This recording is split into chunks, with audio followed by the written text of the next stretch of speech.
Git o uçurumu da çek. Aşağıdaki uçurumu da çek. Bak aşağıdakiyi de çek öyle. Hani burası 10 metre var değil mi? Evet. 10 kilo. 10 kilo.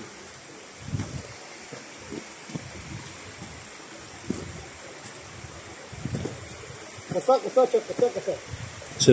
Hepsini bir defada göndereceğim onu. Bir defada gitmez. Bir saate kadar gitmez. Fazla çek öyle değil.